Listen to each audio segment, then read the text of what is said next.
আমি বললাম, কি চাও তুমি? সে বলল, আমি কি চাই?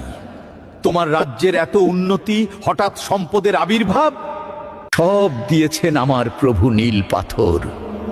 বিনিময়ে নিয়েছে তোমার বাবার সুস্থতা।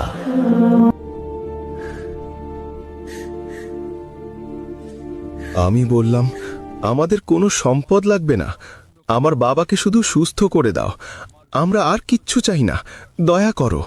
সে বলল, তবে এই যদি হয় ইচ্ছা, 200 বছর পর মানব ইতিহাসের শক্তিশালী পুরুষ আসবে, হিউম্যান হাল্ক। একমাত্র সেই পাবে নীল পাথর। সুস্থ হবে তোমার বাবা, মনে রেখো।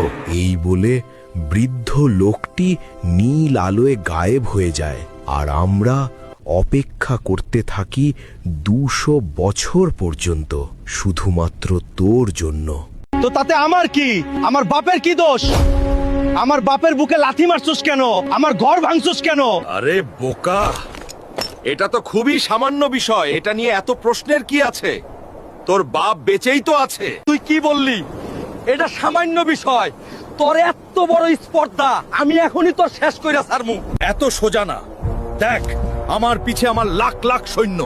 তোর বাবা, তোর মা, কেউই রেহাই পাবে না আমার হাত থেকে। তো ওই নীল পাথর আইনা দিলে আমার কি লাভ হবে? আমার ক্ষতিপূরণের কি দিবি বল? আমার ভাঙা বাড়ির কি হবে? এর বিনিময়ে আগামী 100 বছর পর্যন্ত তোর থেকে যত প্রজন্ম আসবে, সবার জীবনের উন্নতি, সবাই প্রতিষ্ঠিত করার দায়িত্ব আমার। কথা দিলাম। ঠিক আছে, এই কথাই যেন হয়।